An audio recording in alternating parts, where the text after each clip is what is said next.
আমার বন্ধুগণ, তাহলে আসুন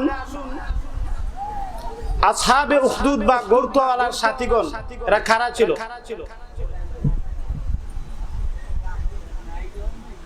এর একাধিক ঘটনা যেহেতু আছে, তাফসীর ইবনে কাসিরের মধ্যে কয়েকটা ঘটনা উল্লেখ করা হয়েছে। এর মধ্যে একটা ঘটনা হচ্ছে হযরত আলী রাদিয়াল্লাহু তাআলা আনহু থেকে বর্ণিত যে খ্রিস্টীয় যুগে খ্রিস্টান ধর্মের মধ্যে আগে মদ পান করা হালাল ছিল, কিন্তু আমাদের ধর্মে হালাল না হারাম?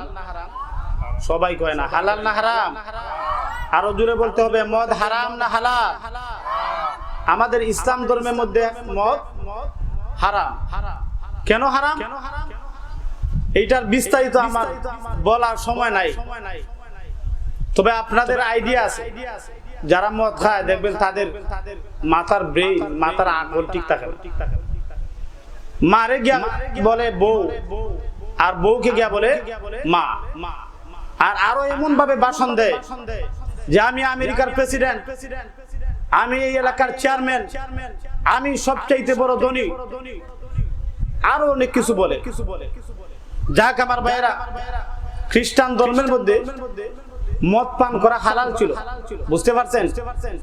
খ্রিস্টান ধর্মের এক বাদশা মদ পান করেছিল। মদ পান করার পরে তার আপন বোনের সঙ্গে সে জিনা করে ফেলে। বলেন না নাউযুবিল্লাহ। আমার ভাইরা লক্ষ্য করে দেখুন, এই বাদশা, জালেম বাদশা যখন তার আপন বোনের সঙ্গে জিনা করে ফেললো, এবার এই খ্রিস্টান ধর্মে সেই বাদশা তখন ডাক দিয়ে বলে, বোন, আমি তো তোমার সঙ্গে জিনার মধ্যে লিপ্ত হয়ে গেছি। হ্যাঁ বোন, আমি তো তোমার সাথে জিনা করে ফেলেছি। হ্যাঁ বোন, এখন আমি আমার রাষ্ট্রের যে সমস্ত প্রজারা রয়েছে, আমার রাষ্ট্রের যে সমস্ত মানুষেরা রয়েছে, এখন আমি তাদের কাছে কি জবাব দেব? কারণ জিনা ব্যভিচার যেহেতু হারাম, এখন আমি তাদেরকে কি এমন জবাব দেব? কারণ মানুষেরা এখন আমার সম্পর্কে ভুল ধারণা নিয়েছে। মানুষেরা এখন আমাকে জালেম বাদশা বলবে। হ্যাঁ বোন, মানুষেরা এখন আমাকে জিনাকুর বলবে, মানুষেরা আমাকে ব্যভিচারী বলবে। এখন মানুষদের সামনে আমি কিভাবে মুখ দেখাবো? হে বোন, তুমি আমাকে একটা বুদ্ধি দাও, কি এমন করতে পারি? এবার তার বোন তখন ডাক দিয়ে বলল, হে ভাই, আমি তোমাকে এমন একটা বুদ্ধি দেব, যেই বুদ্ধি দিলে হয়তো তুমি, যেই বুদ্ধিটা দিব এটার মধ্যে যদি তুমি সফল কাম হয়ে যেতে পারো, সাকসেসফুল যদি হয়ে যেতে পারো, তাহলে তোমার প্রজারা তোমার সম্পর্কে যেই ভুল ধারণা করেছিল, সেই ভুল ধারণাটা তারা উঠাই নেবে। এবার তার বোন একটা বুদ্ধি দিল, হে আমার ভাই, আপনি আপনার মানুষ, আপনার রাষ্ট্রের সমস্ত মানুষের সামনে আপনি ঘোষণা দেন, আল্লাহ পাক রব্বুল আলামিন বিশ্ব প্রতিপালক নতুন একটা বিধান আমাদেরকে দিয়েছেন। সেই বিধানটা হচ্ছে আপন বোনের সঙ্গে বিবাহ করা যায়। বলেন না নাউযুবিল্লাহ। এটাকে বলে ক্ষমতার বলে শরীয়তের মধ্যে যেই জিনিসটা হারাম ওই জিনিসটা হালাল করা। কথা বলেন ঠিক কিনা? এবার তার বোনের কথা শুনে এবার ওই বাদশা তখন ডাক দেয়া বলতেছে, তোমার দেয়া বুদ্ধিটা তো খারাপ নয়। হ্যাঁ বোন, এবার আমি আমার সমস্ত প্রজাদেরকে বলবো, আল্লাহ পাক রব্বুল আলামিন আপন বোনের সঙ্গে বিবাহ করা বৈধ করে দিয়েছেন। এবার তার সমস্ত প্রজাদেরকে ডাক দেয়া বলতেছে, হে মানুষেরা, তোমরা শোনো, আল্লাহ পাক রব্বুল আলামিন আমাদের এই ধর্মের মধ্যে নতুন একটা বিধান দান করেছেন। আর সেই বিধানটা হলো, আল্লাহ পাক রব্বুল আলামিন আমাদেরকে যে নতুন বিধান দিলেন, সেই নতুন বিধানটা হলো আল্লাহ তাআলা আপন বোনের সঙ্গে বিবাহ করা জায়েজ করে দিয়েছে। আরো জোরে বলেন না নাউযুবিল্লাহ।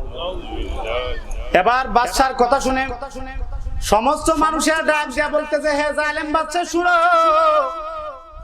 তুমি যা বলবে তা আমরা কখনো মানবো না। হে বাদশা, আপন বোনের সঙ্গে যুগ যুগ ধরে অনেক নবী রাসূলগণ অতীত হয়ে গেছে, কোন নবী রাসূল তো আমাদেরকে বললেন না আপন বোনের সঙ্গে বিবাহ করা বৈধ, কিন্তু তুমি ক্ষমতার বলে আপন বোনের সঙ্গে বিবাহ করা বৈধ করে দেবে, এটা কখনো কঠিন কালেও হতে পারে না। তুমি বলেন ঠিক কিনা? এবার বাদশা প্রথম যেই বুদ্ধিটা দিয়েছিল বাদশার বোন, এই বুদ্ধির মধ্যে সাকসেসফুল হতে পারলো না।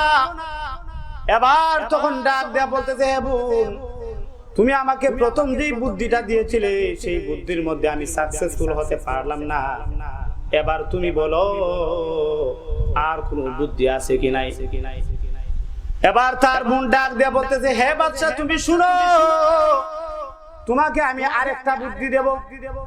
সেই বুদ্ধিটা হচ্ছে সারা দুনিয়ার তোমার যে রাষ্ট্রের সমস্ত মানুষ আছে সমস্ত মানুষদেরকে ডাক দেব, হে মানুষেরা তোমরা শুনো, আমি তোমাদেরকে যেই বিধান দেব এই বিধান যদি তোমরা অস্বীকার করো তাহলে আমি বাদশার হাত থেকে তোমরা রক্ষা পাবে না, আমি বাদশা তোমাদেরকে বেত্রাঘাত করব। এবার সমস্ত মানুষকে ডাকা হলো, সমস্ত মানুষকে ডাক দিয়ে এবার বাদশা তখন ডাক দেয়া বলতেছে, হে মানুষেরা তোমরা শুনো, আমি বাদশা তোমাদেরকে যে বিধানটা দিয়েছি আপন বোনের সঙ্গে বিবাহ করা বৈধ জায়েজ আছে, সেই বিধানটা যদি তোমরা না মানো তাহলে আমি বাদশা ঘোষণা দিলাম আমি তোমাদেরকে বেত্রাঘাত করব। একটু সাউন্ড দেন ওভারটার ভাই। আমার ভাইরা লক্ষ্য করে দেখুন, এবার এই বাদশা তখন সমস্ত মানুষকে এই বিধানের কথা বলে দিল, আর দুনিয়ার সমস্ত মানুষেরা তার রাষ্ট্রের সমস্ত মানুষেরা তখন ডাক দেয়া বলল, হে বাদশা তুমি শুনো, আমাদেরকে তুমি বেত্রাঘাত করতে পারো, বেত্রাঘাত করতে করতে আমাদের জীবন যদি শেষ হয়ে যায়, হে বাদশা এরপরেও তুমি যেই বিধান আমাদেরকে দিবে এই তোমার দেয়া বিধান আমরা মানব না, কারণ তুমি যেই বিধান দিয়েছো এই বিধান অতীতের সমস্ত নবী রাসূলগণ এটাকে অবৈধ বলে ঘোষণা দিয়েছিলেন, তোমার দেয়া বিধান আমরা মানব না। এবার বাদশা তখন তাদেরকে বেত্রাঘাত করতে লাগলো, বেত্রাঘাত করার সঙ্গে সঙ্গে এবার দেখা যায় মানুষেরা এরপরেও দেখা যায় বাদশার দেয়া এই বিধানটা তারা অমান্য করে। এবার তখন ডাক দেয়া বলতেছে, হে বোন, এক নাম্বার বুদ্ধি দিলা, সেই বুদ্ধির মধ্যে আমি সাকসেসফুল হতে পারলাম না, আবার তুমি যখন 2 নম্বর বুদ্ধি দিলা এই 2 নম্বর বুদ্ধির মধ্যেও আমি সাকসেসফুল হতে পারলাম না। হে বোন তুমি শোনো, এবার তুমি আমাকে আরেকটা বুদ্ধি দাও, এমন বুদ্ধি তুমি আমাকে দিবে যে বুদ্ধির কারণে আমি যেন সাকসেসফুল হয়ে যাইতে পারি। এবার বাদশার বোন তখন ডাক দেয়া বলতেছে, বাদশা তুমি শোনো, তোমার রাষ্ট্রের সমস্ত মানুষদেরকে ডাক দেয়া বলো, তোমরা যদি আমার দেয়া বিধান যদি না মানো, আমার দেয়া রায় যদি তোমরা না মানো, তাহলে আমি বাদশা ঘোষণা দিলাম এবার আমি তোমাদেরকে গর্ত খনন করব, আর গর্ত খনন করার পরে এই গর্তের মধ্যে আমি যখন অগ্নি সংযোগ করব আর এই আগুনের মধ্যে ফেলে দিয়ে তোমাদেরকে হত্যা করা হবে।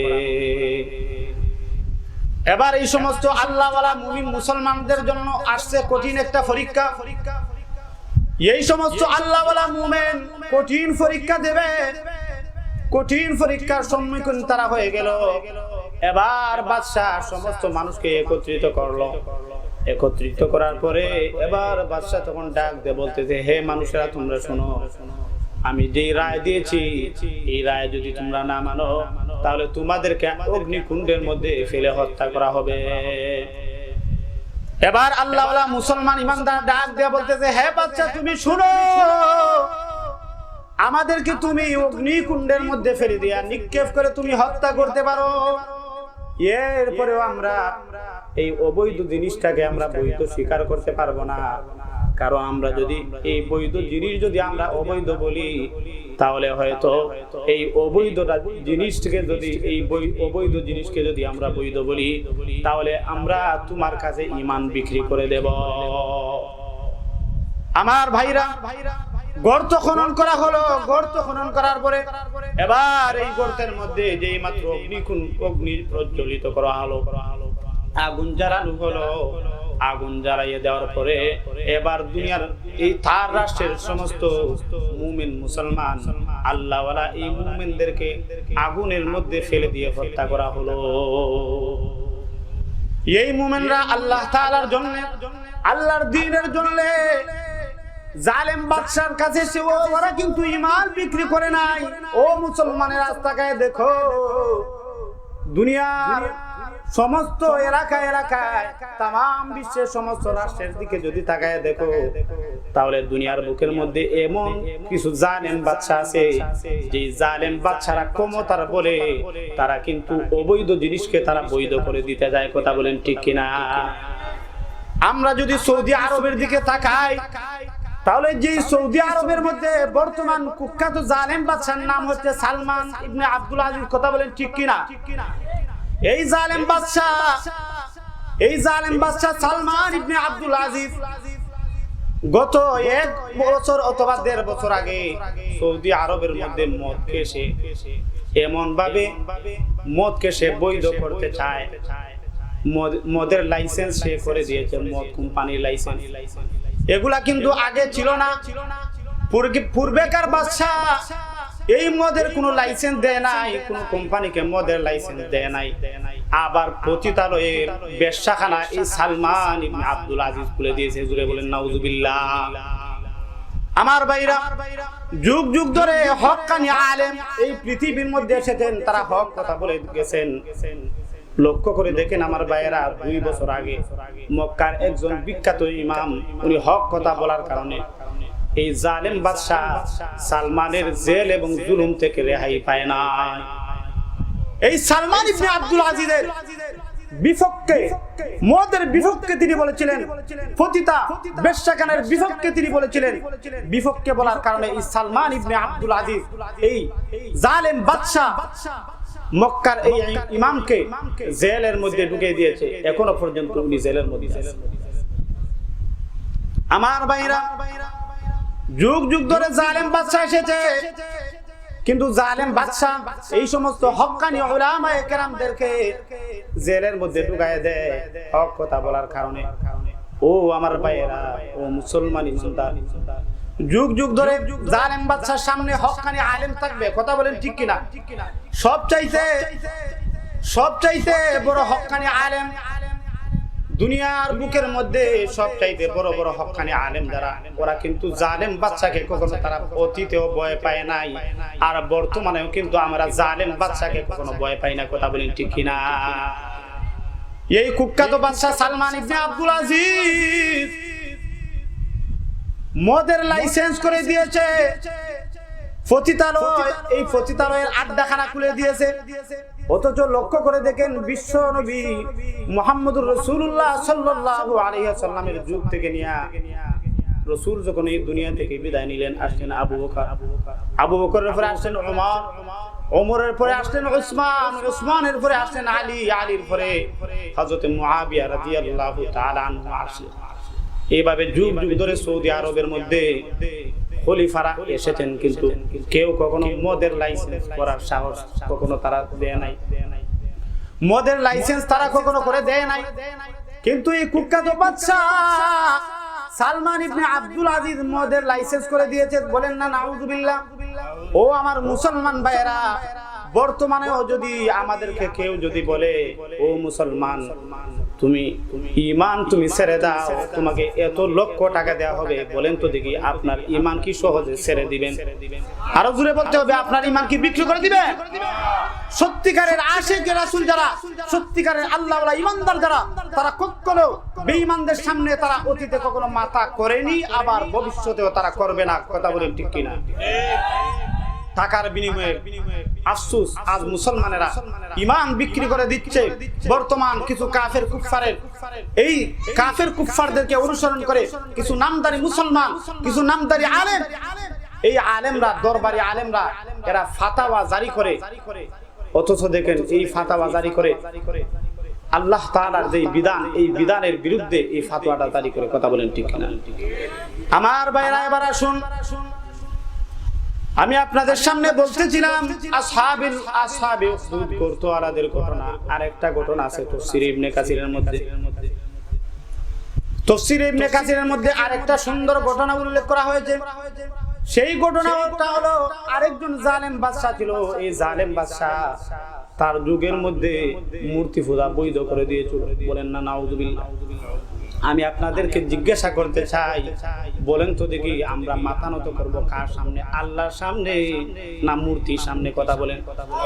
আরো জোরে বলতে হবে, কার সামনে আমরা মাথা নত করব? সবাই একবার আওয়াজ দিয়ে বলেন আল্লাহ। আরো জোরে বলেন আল্লাহ।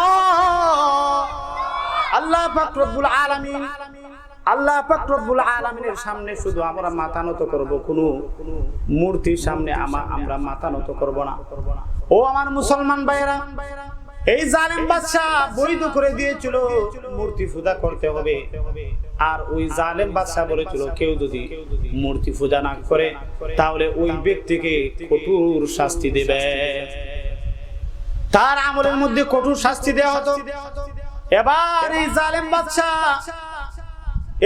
বাদশা যখন মূর্তি পূজা যখন বৈধ করে দিল, এবার ওই জালেম বাদশার যুগের মধ্যে কিছু আল্লাহওয়ালা মুসলমানরা ছিল। আল্লাহওয়ালা মুসলমান, এই আল্লাহওয়ালা মুসলমানেরা আল্লাহ তাআলার ইবাদত করে। এক আল্লাহ তাআলার ইবাদত ওই জালেম বাদশার সামনে তারা করে।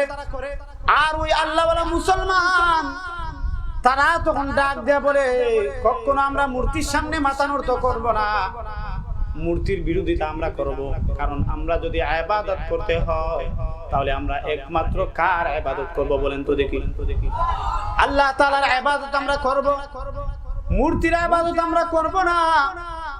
এই জন্য এই সমস্ত আল্লাহওয়ালা মুমিন মুসলমানরা আল্লাহ তাআলার ইবাদত করতে শুরু করলো। জালেম বাদশা দরবারে যখন খবর গেল, এবার জালেম বাদশা তখন ডাক দিয়ে বলতেছে, তার সেনাবাহিনীদেরকে ডাক দিয়ে বলতেছে, ও সেনাবাহিনীরা, তোমরা ওই সমস্ত মুমিনদেরকে তোমরা আমার দরবারে নিয়ে আসো যারা নাকি আমার হুকুম পালন করে না। আমি বাদশা মূর্তি পূজা বৈধ করে দিয়েছি, অথচ ওরা আমার মূর্তির বিরুদ্ধে ওরা কথা বলে। আমার ভাইরা লক্ষ্য করে দেখেন, এবার ওই বাদশার দরবারে তাদেরকে নিয়ে আসা হলো। এবার ওই বাদশা তখন ডাক দিয়ে বলতেছে, হে মানুষেরা, আমি তোমাদেরকে একটা কথা বলবো, তোমরা কেন আমার মূর্তির বিরুদ্ধে কেন তোমরা কথা বলছো? তোমরা যদি মূর্তি পূজা করো, তোমরা যদি মূর্তির বিরুদ্ধাচরণ না করো, তাহলে আমি তোমাদেরকে ক্ষমা করে দেব। আর তোমরা যদি মূর্তির বিরুদ্ধে কথা বলো, তাহলে তোমরা শুনে রাখো, আমি বাদশা ঘোষণা দিলাম তোমাদেরকে অগ্নিকুণ্ডের মধ্যে ফেলে হত্যা করা হবে। আমার ভাইরা, এবার ওই বাদশার দরবারে ওই সমস্ত আল্লাহওয়ালা মুমিন মুসলমানরা বাদশার কথা মানলো না। ওই সমস্ত আল্লাহওয়ালা মুমিন মুসলমান ডাক দিয়ে বলতেছে, হে বাদশা, তুমি শুনে রাখো, আমাদেরকে যদি অগ্নিকুণ্ডের মধ্যে ফেলে যদি হত্যা করা হয়, এরপরেও আমরা এক আল্লাহ তাআলার ইবাদত করব। আমার ভাইরা, এবার ওই জালেম বাদশা তাদেরকে অগ্নিকুণ্ডের মধ্যে ফেলে দিয়ে হত্যা করলো। আমার ভাইরা, এটা হচ্ছে 2 নম্বর ঘটনা। তাফসীর ইবনে কাসিরের মধ্যে সূরা বুরুজের ব্যাখ্যার মধ্যে মুফাসসিরিনে কেরামগণ আয়াতের ব্যাখ্যা লিখতে গিয়ে এই সমস্ত ঘটনা উল্লেখ করেছেন। এবার আসেন 3 নম্বর আরেকটা শানে নুজুল আছে। 3 নম্বর আরেকটা সুন্দর একটা ঘটনা আছে। যেই ঘটনা হচ্ছে একজন জালেম বাদশা ছিল। সেই জালেম বাদশা যার নাম ছিল ইউসুফ জুনওয়াস। ওই ইউসুফ জুনওয়াসের যুগের মধ্যে একজন বিজ্ঞ একজন জাদুঘর ছিল। এই জাদুঘর যখন বৃদ্ধ হয়ে গেল, এবার ওই জাদুঘর তখন ডাক দিয়ে বলতেছে, হে বাদশা, আমি যেহেতু বৃদ্ধ হয়ে গেছি, এই জন্য আমার জাদুবিদ্যা আমি কাউকে আমি শিক্ষা দিয়ে যেতে চাই। হে বাদশা, এই জন্য আমার কাছে মেধাবী একজন বালক নিয়ে আসেন। এবার মেধাবী একজন বালককে নির্ধারণ করা হলো। সেই বালকের নাম ছিল আব্দুল্লাহ বিন তামের। সবাই বলেন তো দেখি, সেই বালকের নাম কি ছিল?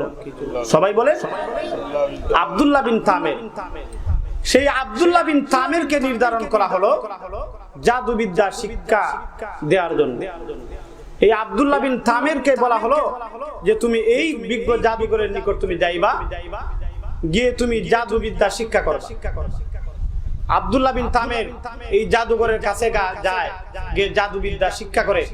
আর হঠাৎ করে আব্দুল্লাহ বিন তামির যখন জাদুবিদ্যা শিক্ষা করার জন্য যায়, যাওয়ার পথে হঠাৎ দেখে একজন সুফি, একজন দরবেশ, খ্রিস্টীয় একজন পাদ্রী, খ্রিস্টান একজন ধার্মিক লোক, খ্রিস্টানদের আলেম পণ্ডিত, সে এক আল্লাহ তাআলার ইবাদত মানুষকে শিক্ষা দিচ্ছে, মানুষকে আল্লাহ তাআলার ইবাদত শিক্ষা দিচ্ছে এবং তার ধর্ম প্রচার করে যাচ্ছে, ইসলাম ধর্ম প্রচার করে যাচ্ছে। আব্দুল্লাহ বিন তামির তখন তার মজলিসের মধ্যে হাজির হয়ে গেছে। আব্দুল্লাহ বিন তামির তার মজলিসের মধ্যে হাজির। এবার তখন ডাক দিয়ে বলতেছে, হে হুজুর, আমাকে আপনি মুসলমান বানায় নেন, কারণ আপনি যেই ধর্ম প্রচার করছেন এই ধর্ম আমার কাছে মনে হয় খাঁটি ধর্ম। এবার ওই খ্রিস্টান পণ্ডিত ডাক দিয়ে বলতেছে, হে যুবক, হে বালক, তুমি শোনো, বাদশা ইউসুফ জুলওয়াস জালেম বাদশা, এই জালেম বাদশা যদি শুনে তুমি আমার কাছে মুসলমান হয়ে গেছো, তাহলে হে আব্দুল্লাহ বিন তামির, তাহলে তোমার তো কোনো উপায় নেই, তোমারও কোনো উপায় নাই, আমারও কোনো উপায় নাই। এই জন্য হে আব্দুল্লাহ বিন তামির, তুমি ভেবে চিন্তে কাজ করো। এবার আব্দুল্লাহ বিন তামির তখন ডাক দিয়ে বলতেছে, হুজুর, আমার জীবন চলে যাইতে পারে, আমার জীবন যদি চলে যায় তাহলে যাক, কোনো অসুবিধা নাই, এরপরেও আমি ইসলাম ধর্ম গ্রহণ করতে চাই। আমার ভাইরা, এবার আব্দুল্লাহ বিন তামিরকে মুসলমান বানিয়ে ফেললো। আব্দুল্লাহ বিন তামির যেহেতু ইসলাম ধর্ম গ্রহণ করে ফেললো, ওই খ্রিস্টান সাধক এই সাধকের দরবারে ইসলাম ধর্ম গ্রহণ করলো। এবার তার বাড়ি থেকে ওই জাদুঘরের বাড়ির মধ্যে যখন যায়, জাদুঘরের বাড়ি যাওয়ার পথে তার বাড়ি থেকে জাদুঘরের বাড়ি পর্যন্ত ঠিক মধ্যখানের মধ্যে একটা বাড়ি ছিল। এই মধ্যখানের বাড়ির মধ্যে সেই সাধক, যে সাধক ইসলাম ধর্ম প্রচার করেন, এই সাধকের কাছে মুসলমান হয়ে গেছে, এই সাধকের কাছে মুসলমান হয়ে গেছে। এবার আব্দুল্লাহ বিন তামির যেই মাত্র মুসলমান হয়ে গেছে, এবার আব্দুল্লাহ বিন তামির বাড়ি থেকে যখন রওনা দেয় জাদুঘরের বাড়ি পর্যন্ত যাওয়ার জন্য, কিছুটা দেরি হয়, কিছুটা লেট হয়। এবার জাদুঘর ডাক দিয়ে বলতেছে, হে আব্দুল্লাহ বিন তামির, রে বাবা, তুমি তো আজ দেরি করে কেন আসলা? এ তো দেরি কেন তোমার হয়ে গেল? তুমি তো দেখা যায় বড় দেরি করে ফেলেছো, এর কারণটা কি? আব্দুল্লাহ বিন তামির তখন ডাক দিয়ে বলতেছে, আমার দেরি করার কারণ হচ্ছে আমার মা আমাকে দেরি করে পাঠিয়েছে। এই ঘটনা ইসলাম ধর্মের সেই সাধক, যেই সাধক ইসলাম ধর্ম প্রচার করে যাচ্ছেন, এই সাধকও শিখিয়ে দিচ্ছে, হে আব্দুল্লাহ বিন তামির, এই জাদুঘর যদি বলে আমার কাছে আসতে কেন তোমার দেরি হয়েছে, তুমি বলবা আমার মা আমাকে দেরি করে পাঠিয়েছে। হে আব্দুল্লাহ বিন তামির, আবার যখন তুমি তোমার মায়ের কাছে যাইবা, তোমার মা যদি বলে কেন এত দেরি হলো, তাহলে তুমি বলবা ওই জাদুঘর আমাকে দেরি করে ছুটি দিয়েছে। এবার আব্দুল্লাহ বিন তামির যেই মাত্র ওই জাদুঘরের দরবারে যায়, জাদুঘর তখন বলে কেন তোমার দেরি হয়েছে? আব্দুল্লাহ বিন তামির তখন জবাব দিয়ে বলে, হে উস্তাদজি, হে জাদুঘর, আমার মা আমাকে দেরি করে পাঠিয়েছে, আমার মা আমাকে দেরি করে পাঠিয়েছে, এই জন্য তোমার দরবারে আসতে দেরি হয়েছে। আর তার মায়ের কাছে যখন দেরিতে যায়, তার মা তখন ডাক দিয়ে বলে, আব্দুল্লাহ বিন তামির, কেন তোমার দেরি হয়েছে রে বাবা? আব্দুল্লাহ বিন তামির তখন ডাক দিয়ে বলে, মা, জাদুঘর আমাকে দেরি করে ছুটি দিয়েছে। এই অবস্থার মধ্যে আব্দুল্লাহ বিন তামির এই অবস্থা চলতেছে। আমার ভাইরা, আব্দুল্লাহ বিন তামির যখন মায়ের কাছে যেতে দেরি করে, মা তখন জিজ্ঞাসা করে, বাবা আব্দুল্লাহ বিন তামির, তুমি কেন দেরি করে আসলা? আব্দুল্লাহ বিন তামের তখন মাকে মিথ্যা বলে, বলে মা জাদুকর আমাকে দেরি করে ছুটি দিয়েছে। আবার যখন জাদুকরের কাছে যায়, জাদুকর তখন ডাক দিয়া বলতেছে, হে আব্দুল্লাহ বিন তামের, তুমি দেরি করে আসলা কেন? এইভাবে জাদুকর ফিটায়, মারপিট করে। জাদুকরকে ডাক দিয়া বলে আব্দুল্লাহ বিন তামের, হে উস্তাদ জি, আমার মা আমাকে দেরি করে পাঠিয়েছে, এই জন্য আমার দেরি হয়েছে। আমার মুসলমান ভাইরা লক্ষ্য করে দেখেন, এবার আব্দুল্লাহ বিন তামের যখন এই অবস্থা হলো, আব্দুল্লাহ বিন তামের প্রতিদিন আসা যাওয়া করে, হঠাৎ করে চৌরাস্তার বোনের মধ্যে আব্দুল্লাহ বিন তামের লক্ষ্য করে দেখে বিশাল বড় একটা জানোয়ার, এই জানোয়ার চৌরাস্তার মোড়ের মধ্যে বসে গেছে। এবার পূর্ব দিকের মানুষেরা পশ্চিম দিকে যাইতে পারে না, পশ্চিম দিকের মানুষেরা পূর্ব দিকে যেতে পারে না, উত্তর দিকের মানুষেরা দক্ষিণ দিকে যেতে পারে না, দক্ষিণ দিকের মানুষেরা উত্তর দিকে যেতে পারে না। এবার এই চৌরাস্তা মোড়ের মানুষেরা, চৌরাস্তা মোড়ের মধ্যে এই যে জানোয়ারটা রয়েছে, হিংস্র জানোয়ার, এই জানোয়ারের জন্য মানুষের চলাফেরা বন্ধ হয়ে গেছে।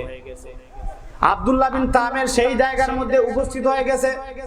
এবার আব্দুল্লাহ বিন তামের তখন বলে মনে ডাক দেয়া বলতেছে, হে আমার রব, আমার সাধকের ধর্ম যদি তোমার কাছে পরিণত হয়ে থাকে, ওগো আল্লাহ, আমার হাতের মধ্যে একটা পাথর রয়েছে, হে আমার রব, তোমার কাছে যদি সেই ইসলাম ধর্ম প্রচারক সাধকের ধর্ম যদি সঠিক হয়ে থাকে, হে আমার রব, আমি যখন পাথর নিক্ষেপ করব তাহলে এই জানোয়ারটা যেন মারা যায়, হে আমার আল্লাহ, আর যদি সাধকের ধর্ম যদি তোমার কাছে মনোনীত না হয়, এই জাদুঘরের ধর্ম যদি তোমার কাছে মনোনীত হয়, তাহলে ওই জন্তুরা যেন না মরে। এবার আব্দুল্লাহ বিন তামের যেই মাত্র পাথর নিক্ষেপ করেছে, পাথর নিক্ষেপ করতে দেরি মহান আল্লাহ পাক রব্বুল আলামিনের হুকুমে ওই জানোয়ারটা তখন এই পৃথিবী থেকে বিদায় হয়ে গেছে। আমার ভাইরা এবার লক্ষ্য করে দেখেন, এই জানোয়ারটা যেই মাত্র এই পৃথিবী থেকে বিদায় হয়ে গেল, এবার এই এলাকার সমস্ত মানুষেরা জেনে গেছে আব্দুল্লাহ বিন তামের যেমন তেমন মানুষ নয়, নিশ্চয়ই আব্দুল্লাহ বিন তামের হয়তো একজন আল্লাহওয়ালা বুজুর্গ হবে। এবার আব্দুল্লাহ বিন তামের তার উস্তাদ এই ইসলাম ধর্ম প্রচারক সাধকের কাছে যেই মাত্র ঘটনা বর্ণনা করলো, এবার এই ইসলাম ধর্ম প্রচারক সাধক তখন ডাক দিয়ে বলতেছে, হে আব্দুল্লাহ বিন তামের, তুমি শোনো, তোমার যে বুজুর্গি প্রকাশ পেয়েছে, হে আব্দুল্লাহ বিন তামের, অতীতে হয়তো তোমাকে ঈমানের কঠিন একটা পরীক্ষা দেওয়া হতে পারে। হে আব্দুল্লাহ বিন তামের, তুমি যদি কখনো কোনো সময় তুমি যদি বাদশার কাছে বন্দী হয়ে যাও, হে আব্দুল্লাহ বিন তামের, তাহলে বাদশা যদি তোমাকে আমার কথা বলে, তাহলে তুমি আমার নাম কখনো প্রকাশ করবে না। এবার আব্দুল্লাহ বিন তামের কাছে অনেক অন্ধ লোক যায়, আব্দুল্লাহ বিন তামের অন্ধ লোকের চিকিৎসা করে। অনেক ল্যাংড়া লোক যখন যায়, ল্যাংড়া লোক তাদের পা আব্দুল্লাহ বিন তামের ভালো করে দেয়, অন্ধ লোকের চোখ ভালো করে দেয়। এবার এই যখন সারা পড়ে গেল, বাদশার দরবারে একজন মন্ত্রী ছিল, বাদশার দরবারে অন্ধ একজন মন্ত্রী ছিল। এই মন্ত্রী যখন শুনলো আব্দুল্লাহ বিন তামের অন্ধ লোককে ভালো করতে পারে, এবার আব্দুল্লাহ বিন তামের দরবারে ওই মন্ত্রী উপস্থিত হয়ে ডাক দিয়ে বলতেছে, হে আব্দুল্লাহ বিন তামের, তুমি আমার চক্ষুটা ভালো করে দাও। এবার আব্দুল্লাহ বিন তামের তখন ডাক দিয়ে বলতেছে, হে মন্ত্রী, আমি মূলত চক্ষু ভালো করার কোনো ক্ষমতা নেই, আমার কোনো ক্ষমতা নেই চক্ষু ভালো করার, কারণ চক্ষু ভালো করার ক্ষমতা একমাত্র মহান আল্লাহ পাক রব্বুল আলামিনের। আল্লাহ তাআলা চক্ষু ভালো করার মালিক।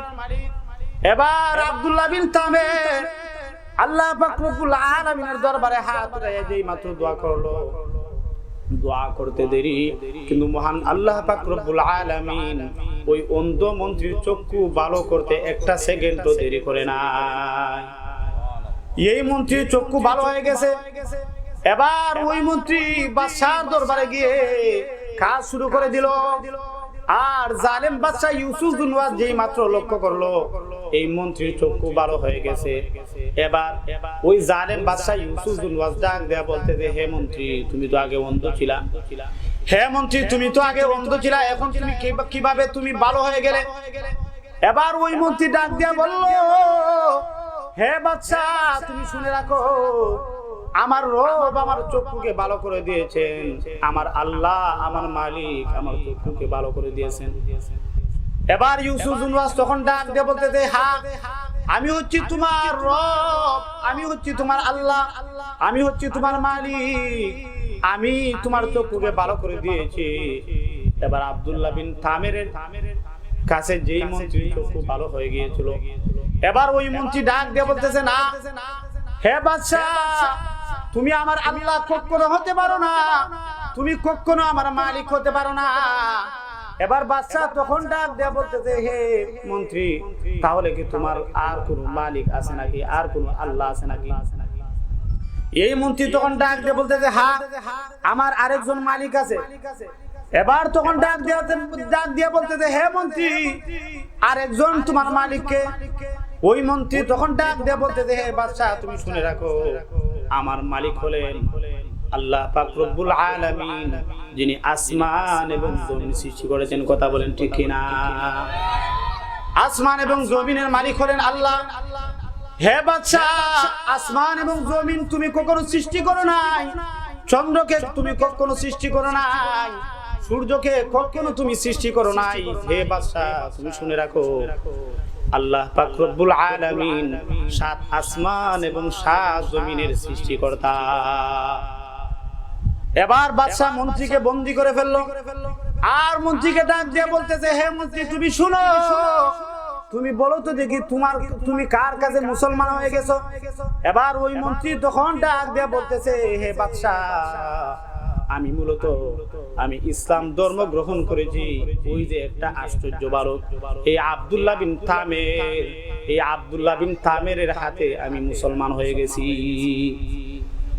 এবার বাদশা তখন ডাক দিয়ে বলতেছে, আব্দুল্লাহ বিন তামেরকে তাড়াতাড়ি বন্দী করে আমার দরবারে নিয়ে আসো। আব্দুল্লাহ বিন তামেরকে এবার বন্দী করে নিয়ে আসা হলো।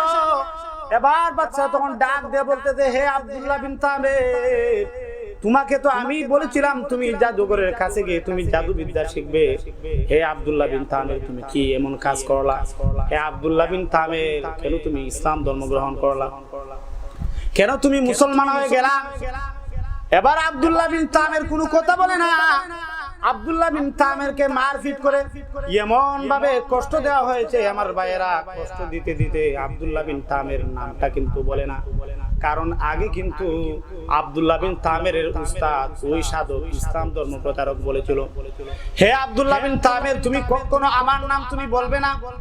এবার আব্দুল্লাহ বিন তামের এমন ভাবে মারপিট, আব্দুল্লাহ বিন তামেরকে এমন ভাবে মারপিট শুরু করে দেওয়া হলো। আব্দুল্লাহ বিন তামের তখনও কিন্তু তার উস্তাদের নাম বলে নাই। এবার হঠাৎ করে মার খাইতে খাইতে হঠাৎ করে আব্দুল্লাহ বিন তামের তার উস্তাদের নাম বলে ফেললো। এবার আব্দুল্লাহ বিন তামের যেই মাত্র তার উস্তাদের নাম বলে ফেললো, এবার তার উস্তাদকে বাদশার দরবারে যেই মাত্র আনা হলো, এবার আব্দুল্লাহ বিন তামেরের উস্তাদকে বাদশা তখন ডাক দিয়ে বলতেছে, হে আব্দুল্লাহ বিন তামেরের উস্তাদ, ও সাধক, তুমি শুনে রাখো, তুমি তো দেখা যায় আমার এই এলাকার মধ্যে, আমার এই রাষ্ট্রের মধ্যে তুমি ইসলাম প্রচার করতেছো। হে সাধক, তুমি শুনে রাখো, তোমার কিন্তু ভয়াবহ আযাব হবে, ভয়াবহ শাস্তি আমি তোমাকে দেব। এবার আব্দুল্লাহ বিন তামের যেই সাধকের কাছে ইসলাম ধর্ম গ্রহণ করেছিল, আব্দুল্লাহ বিন তামেরের উস্তাদকে তখন বাদশা হত্যা করে ফেললো।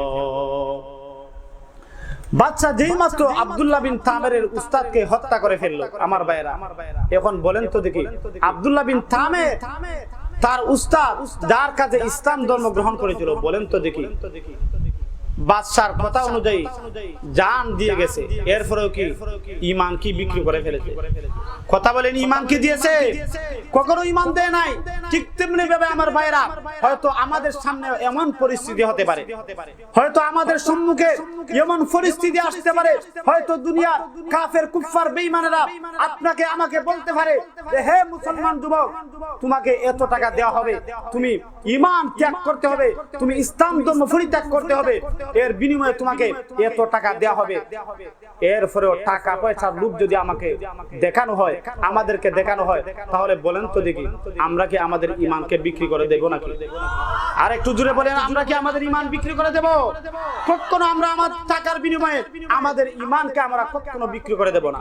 আমার ভাইরা, আর দেখেন আমাদেরকে যদি ফাঁসির কাষ্ঠের মধ্যে রাখা হয়, আমাদেরকে যদি ফাঁসির কাষ্ঠের মধ্যে ঝুলানো হয়, এরপরে যদি আমাদেরকে বলা হয় তোমার যে ঈমান নামক সম্পদ, এই ঈমান তুমি ছেড়ে দাও, তোমাকে মুক্ত দেওয়া হবে, বলেন তো দেখি আমরা কি আমাদের ঈমান তখন ছেড়ে দিব? আমরা কি আমাদের ইসলাম ধর্ম কি ছেড়ে দেব? জোরে বলেন না কেন? আমরা কি আমাদের ঈমান পরিত্যাগ করব? কখনো আমরা আমাদের ঈমান পরিত্যাগ করব না।